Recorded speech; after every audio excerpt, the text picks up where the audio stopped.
The loneliest person in the room is not always the one with the least money. Sometimes, it is the one who has everything except someone who truly sees them.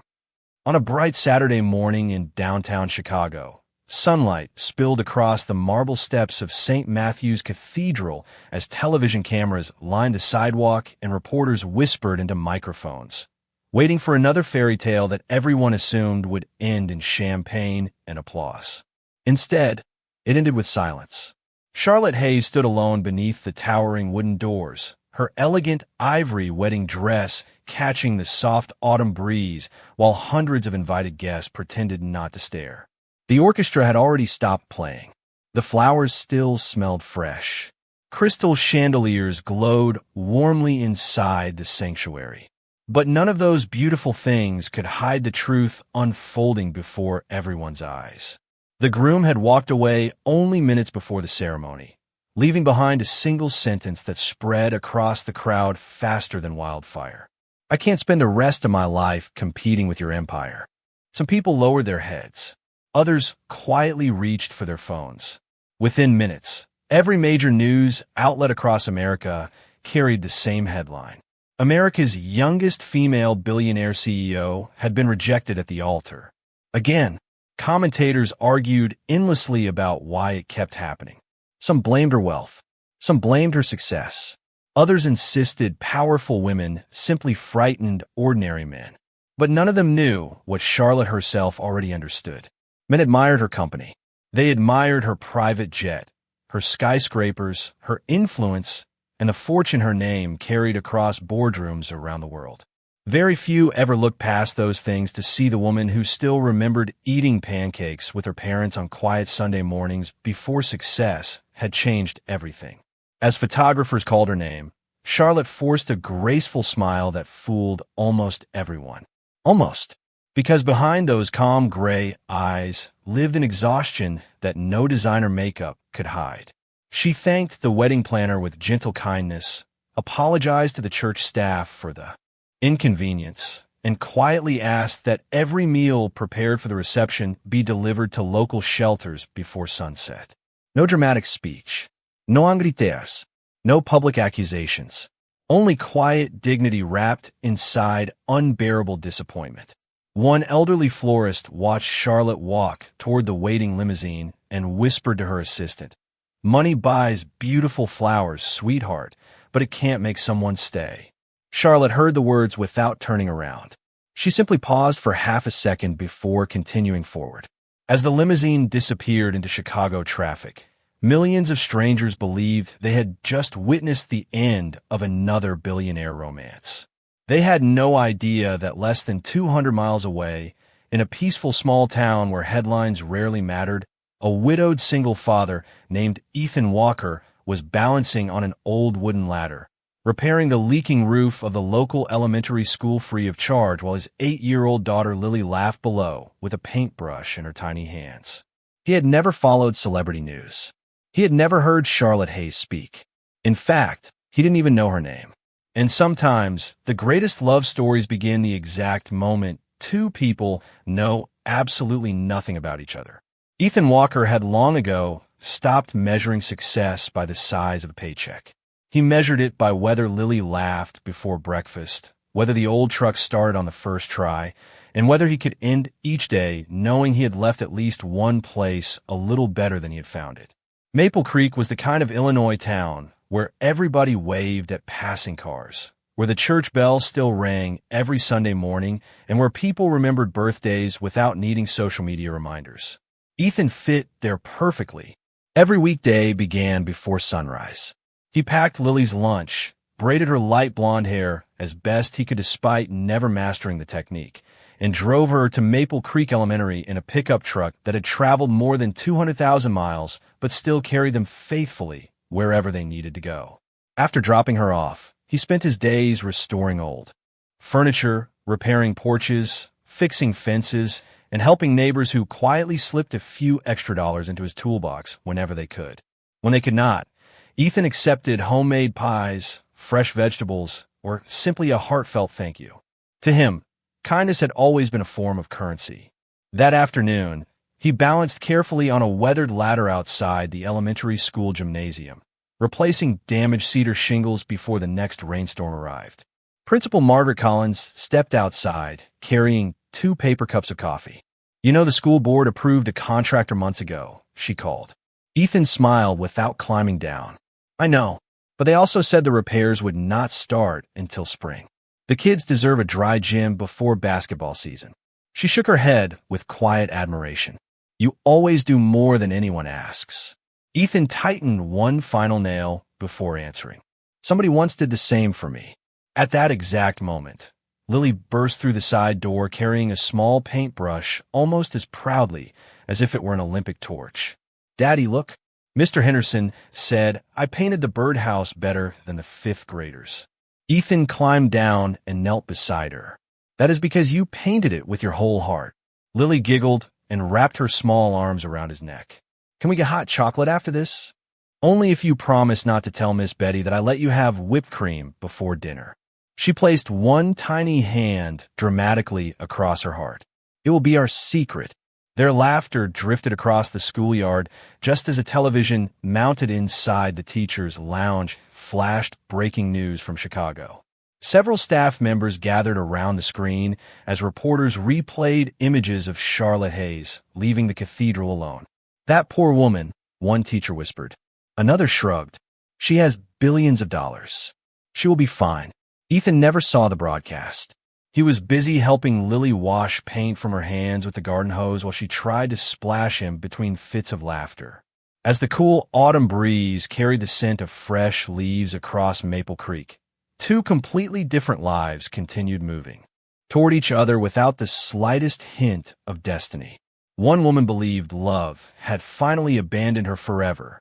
One father believed his quiet little world was already complete. Neither could imagine that before another week had passed, a simple question from an honest little girl would begin changing both of their lives forever.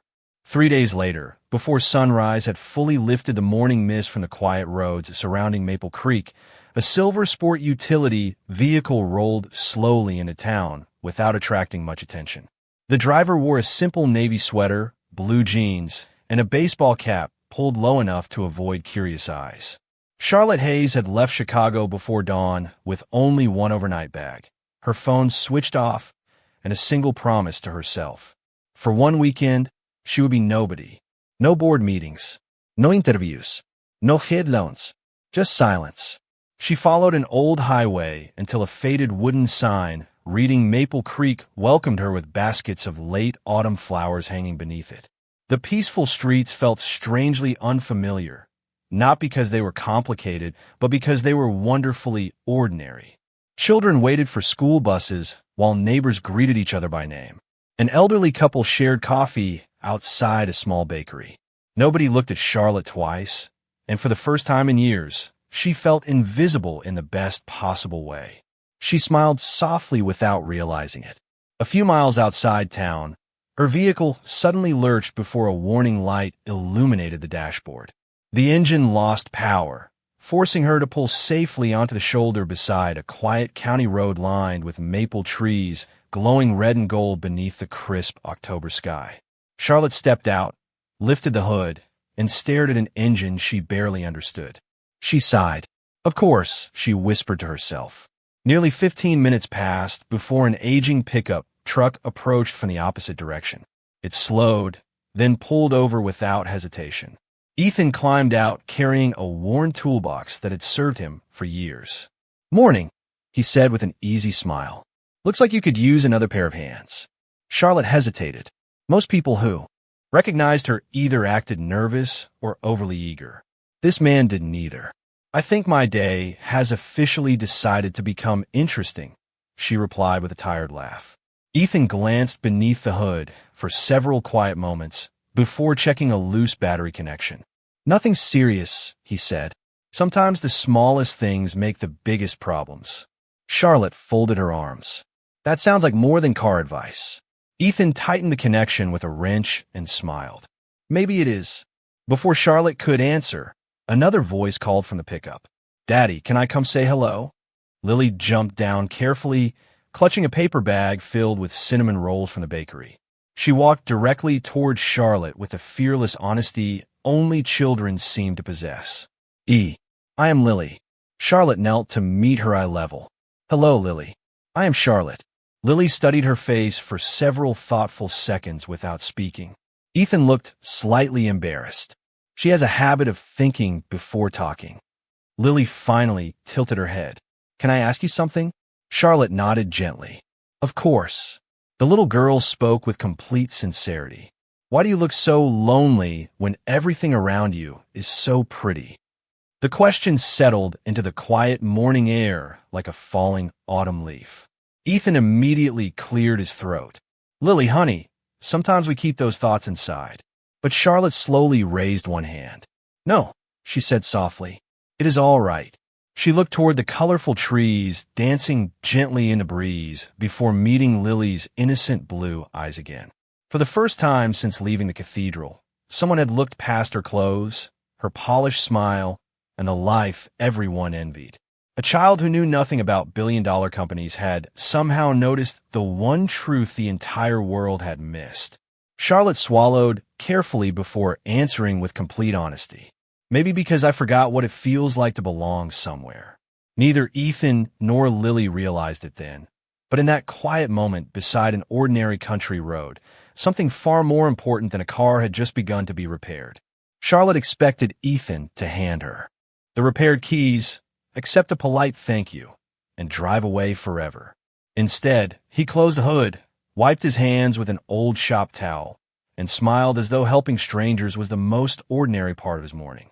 You should be good now, he said. Drive it for a couple of miles. If the light comes back on, my workshop is just outside town. Charlotte reached in her purse. At least let me pay you. Ethan shook his head before she even opened her wallet. It took me less than 10 minutes. I would rather you spend that money at one of Maple Creek's small businesses. She stared at him with quiet disbelief. Nearly everyone she met expected something in return. This man had refused without even asking what she could afford. Lily stepped forward with the paper bag, still tucked beneath her arm. Daddy says cinnamon rolls taste better when you share them. Before Charlotte could politely decline, the little girl had already placed one warm pastry into her hands. The sweet smell of cinnamon drifted into the cool autumn air. Charlotte laughed softly, the sound surprising even herself. Thank you. Lily smiled proudly. See? You look happier already. Ethan chuckled. She believes baked goods solve almost everything. Do they? Charlotte asked. Not everything, Ethan replied. But they make difficult days easier to carry. Instead of driving away immediately, Charlotte accepted Ethan's invitation to stop by the small workshop a few minutes down the road so he could double-check the repair. The building was simple, built from weathered wood with flower boxes beneath the windows and a hand-painted sign that read Walker Restoration. Inside, sunlight streamed through tall windows onto antique rocking chairs, oak tables, and old dressers waiting patiently for a second life. The room smelled of fresh sawdust, cedar, and coffee. Charlotte slowly walked between the unfinished pieces, running her fingertips lightly across polished wood. You restore all of these? She asked. Ethan nodded while carefully sanding the edge of an old dining table. Most people see broken furniture. I see family memories that deserve another chance. Charlotte looked around again. That sounds expensive. Ethan smiled. Not really. Most valuable things are. Lily disappeared into a corner before returning with a faded wooden music box. Daddy fixed this one for Miss Eleanor after she cried because it stopped playing the song her husband loved. Charlotte gently opened the lid. A soft melody filled the quiet workshop, delicate and comforting. She closed her eyes for a moment, allowing the simple tune to replace the endless noise that had surrounded her life for years. No ringing telephones, no boardroom debates, no television cameras, just music, warm afternoon sunlight, and the peaceful rhythm of a father quietly working with his hands while his daughter colored pictures at a nearby table. Time seemed to slow in a way Charlotte had almost forgotten was possible. She glanced toward the large clock hanging above the doorway and realized nearly 2 hours had passed. I should probably leave, she said reluctantly. Lily looked up from her drawing. Are you coming back tomorrow? Charlotte hesitated, surprised by how much she wanted to answer yes. Ethan rescued her from the awkward pause. Only if you want to. Maple Creek will still be here. Charlotte smiled with genuine warmth this time. Then maybe I will still be here too. As she walked toward her vehicle, she looked back once more through the workshop window. Ethan was teaching Lily how to sand a small wooden birdhouse with slow, patient hands. Neither of them noticed Charlotte watching. For the first time in many years, she realized she was not longing for another promotion, another award, or another headline. She was quietly wishing for one more ordinary afternoon.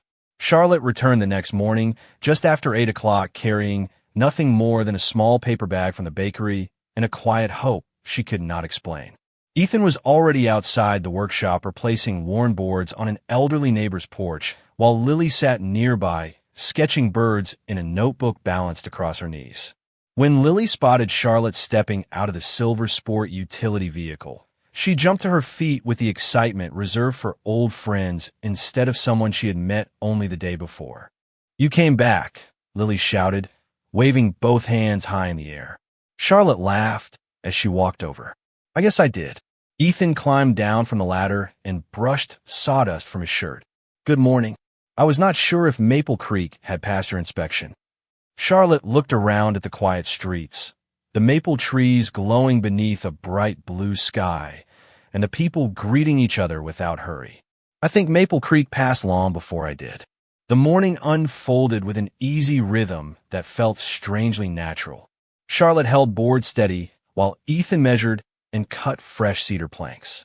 Lily proudly appointed herself the official tool carrier, although she occasionally became distracted whenever a squirrel raced across the yard. Mrs. Evelyn Harper, whose porch they were repairing, insisted everyone stop for homemade lemonade before continuing.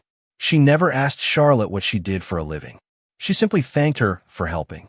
It was the first conversation Charlotte had enjoyed in years where nobody mentioned quarterly earnings, market shares, or billion-dollar acquisitions.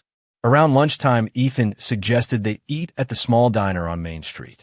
The waitress greeted him by name before placing Lily's favorite grilled cheese sandwich on the table without being asked. Charlotte watched people smile at Ethan as though he belonged to every family in town. "You know almost everyone here," she observed. Ethan shrugged modestly.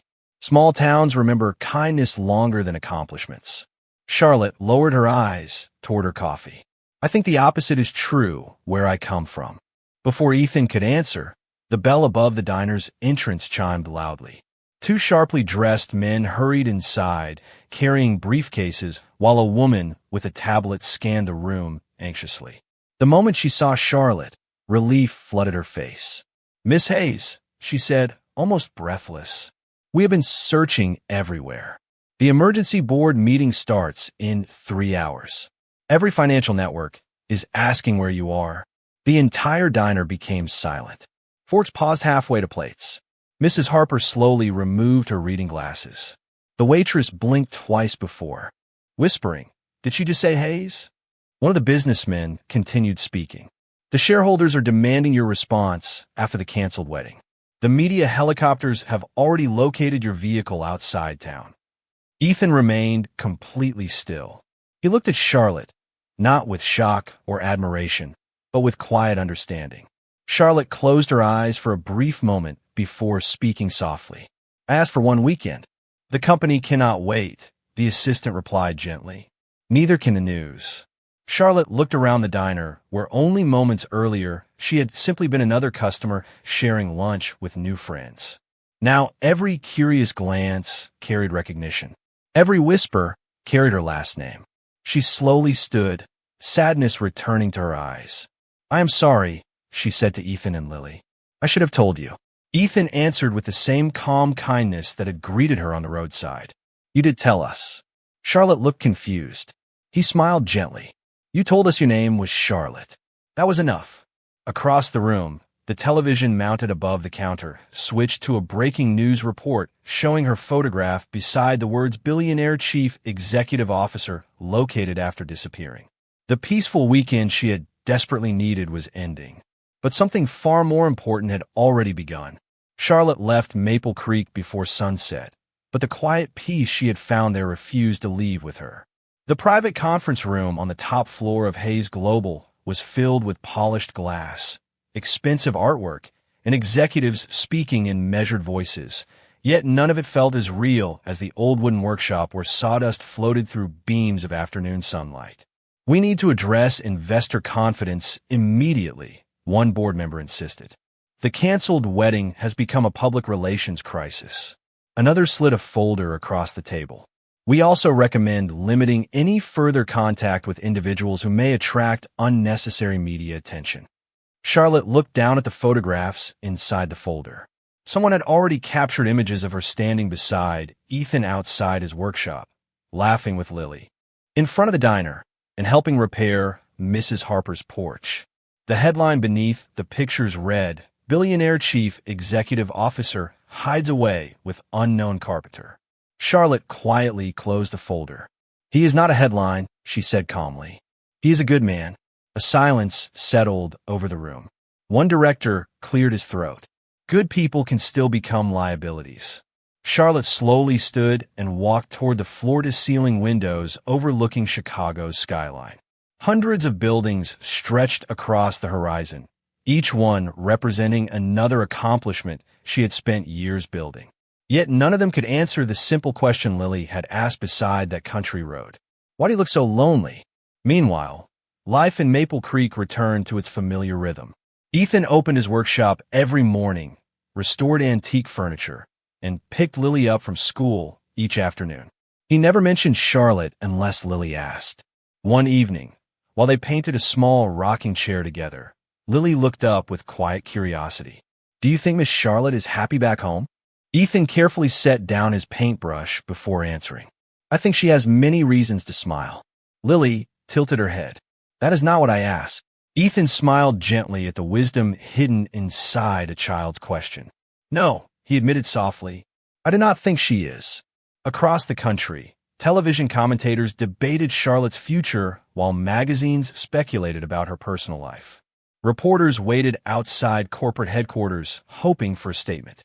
Instead, Charlotte spent late evenings sitting alone in her penthouse apartment, listening to the tiny wooden music box Lily had quietly slipped into her overnight bag before she left Maple Creek. Taped beneath the lid was a handwritten note in careful block letters. It read, "So you remember what home sounds like." Charlotte closed her eyes as the gentle melody filled the room. Tears quietly gathered, not from sadness alone, but from realizing that a little girl she had known for only 2 days had given her something no amount of wealth had ever purchased.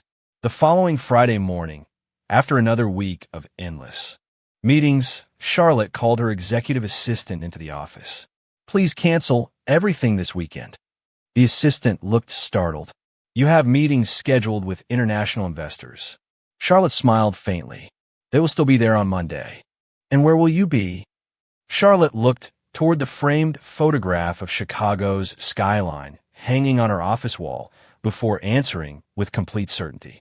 "Somewhere people know my first name before they know my last." At nearly the same moment, Ethan locked the workshop for the evening and watched the autumn sun disappear beyond the fields surrounding Maple Creek. He had no idea that Charlotte had already decided to return.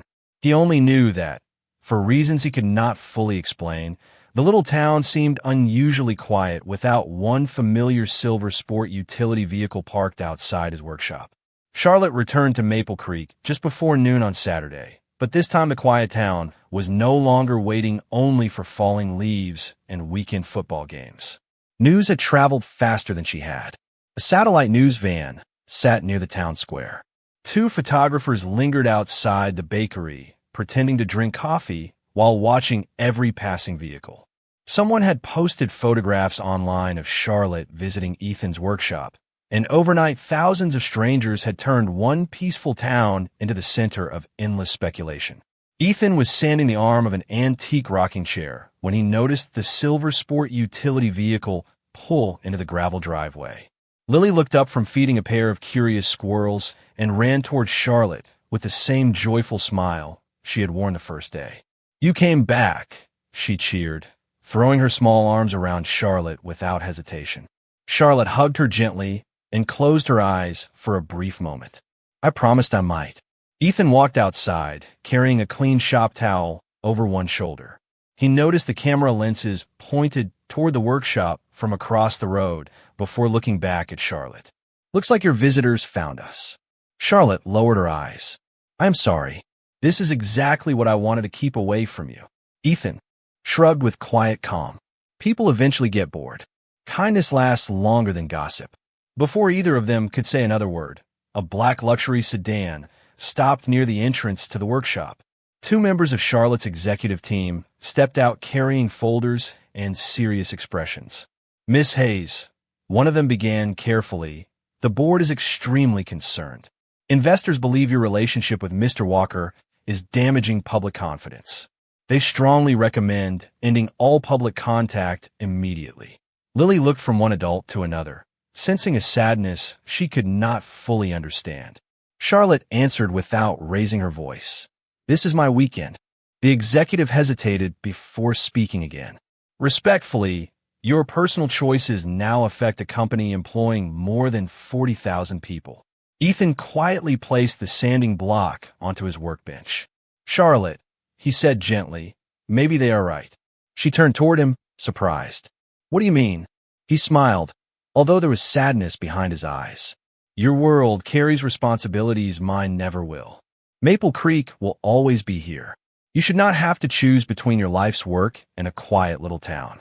Lily's smile slowly disappeared. "Does that mean Miss Charlotte has to leave?" Ethan knelt beside his daughter. "Sometimes loving someone means making life easier for them, not harder." Charlotte looked at Ethan for a long moment, searching his face for resentment or disappointment. She found neither, only grace, that somehow hurt even more. Without another argument, she nodded slowly. "Then I should go." Lily reached in her jacket pocket and pulled out a tiny carved wooden maple leaf Ethan had made for her months earlier. She pressed it into Charlotte's hand. "So you remember where your friends are." Charlotte's fingers closed around the little carving as though it were priceless. She whispered, "Thank you." She walked back toward her vehicle without looking behind her, because she knew that if she did, she might never leave. Ethan watched quietly until the silver sport utility vehicle disappeared beyond the curve in the road. The workshop felt strangely empty. Even the autumn breeze seemed softer than before. Neither of them realized that photographs of Charlotte walking away from Ethan while holding a small wooden maple leaf were already spreading across the country. Millions believed they were witnessing the end of a brief friendship. Only one little girl looked out across the empty road and whispered with complete confidence, "She is coming back." Hearts that find home always do. Monday morning arrived beneath a gray Chicago sky as hundreds of employees, investors, and reporters gathered inside the grand auditorium at Hayes Global for the company's annual leadership summit. Cameras lined the back wall, television lights reflected across polished marble floors, and every seat was filled long before the event began. Everyone expected Charlotte Hayes to address falling public confidence and the rumors surrounding her unexpected disappearance. Instead, Charlotte stood alone behind the podium wearing a simple navy business suit, her voice calm despite the restless energy filling the room. "For years," she began quietly, "people have measured success by numbers on financial reports. Today, I would like to speak about something that cannot be measured." A wave of whispers drifted through the audience. She continued, "The greatest lesson I have learned did not come from a boardroom. It came from a small town where people still believe your character matters more than your title." Just then the rear doors opened. Every head turned at once. Ethan Walker stepped inside wearing his only dark suit, carefully pressed but plainly modest beside the designer clothing surrounding him. Lily walked beside him wearing a light blue dress and holding one small wooden box against her chest with both hands. Camera shutters exploded across the room. Reporters leaned forward. Executives exchanged uncertain glances. Ethan moved through the crowd without rushing, acknowledging no cameras and offering no performance. His attention never left Charlotte. She looked at him with complete surprise. "Ethan," she whispered as he reached the stage. He smiled gently. "I hope I'm not interrupting." Soft laughter rippled across the auditorium before, disappearing into complete silence. Ethan accepted the small wooden box from Lily and opened it slowly. Inside rested a simple engagement ring that had been handcrafted from silver and polished by his own hands, resting beside an older gold band that had belonged to his late mother for many years before time had worn it thin. He lifted the newly restored ring with extraordinary care. "I restore old things for a living," he said quietly. "Not because they are broken beyond hope, but because some treasures deserve another chance." No one moved. Even the photographers slowly lowered their cameras. Ethan took one careful step closer. "Charlotte, I cannot offer private islands, skyscrapers, or billion-dollar investments. You already have more than I could ever give in those ways." His voice remained steady. "But I can promise that when you come home after the hardest day of your life, someone will always be waiting to ask how you are before asking what you accomplished. I can promise laughter around an ordinary dinner table. I can promise honesty, respect, and a family that loves Charlotte before Hayes." Tears quietly filled Charlotte's eyes. Ethan looked briefly toward Lily before returning his gaze to Charlotte. "I'm not asking for your company. I am asking if you will let my daughter keep calling you the person who made her believe lonely hearts can find home." Lily smiled through shining eyes and whispered softly, "I was hoping one day I could call you Mom, but only if it makes you happy too." The enormous auditorium became so quiet that the faint hum of the ceiling lights could be heard above every heartbeat. Charlotte covered her mouth as tears slipped gently down her cheeks. For the first time in front of millions of watching strangers, the richest woman in the room was not thinking about stock prices, public opinion, or headlines. She was simply looking at a good man who had asked for nothing except the chance to love her with quiet dignity. Charlotte looked at the restored ring resting in Ethan's hand, then at Lily standing beside him with hope shining brighter than the television lights surrounding them. She smiled through tears that no longer carried the weight of loneliness. "Yes," she whispered. The word was almost too soft for the audience to hear, yet somehow it echoed through the silent auditorium more powerfully than any speech she had ever delivered. Ethan gently slipped the ring onto her finger. There was no dramatic celebration, no fireworks, no extravagant display. Only quiet applause that slowly grew into a standing ovation as hundreds of people rose to their feet, not because they had witnessed a billionaire becoming engaged, but because they had witnessed something far rarer. They had seen two people choose character over status, kindness over image, and love over fear. Lily wrapped her arms around both of them, laughing through happy tears. Charlotte knelt and embraced the little girl tightly. "You may call me Mom whenever your heart is ready," she whispered.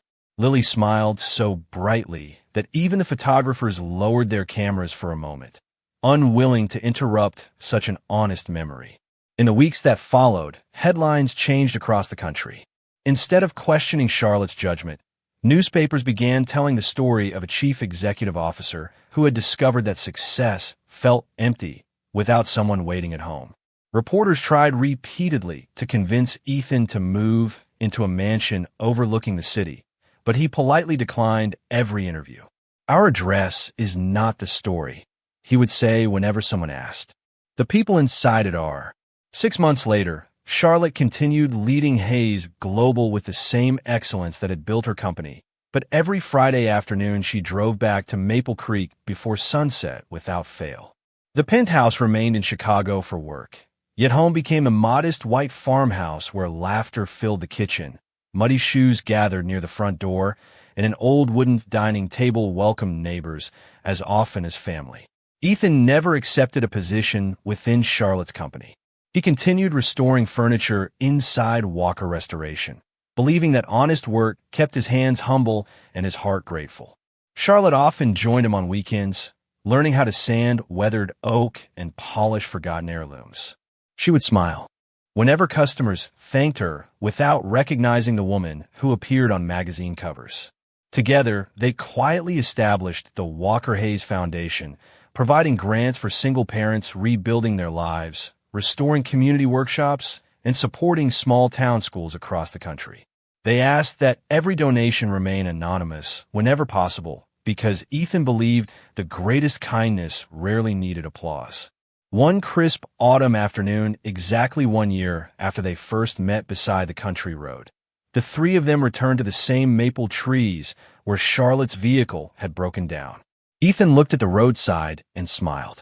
Funny how a loose battery cable changed everything. Charlotte gently squeezed his hand. "No," she answered softly. "It was never the car." Lily skipped ahead, collecting bright red maple leaves before turning back toward them. "Are you two coming?" she called happily.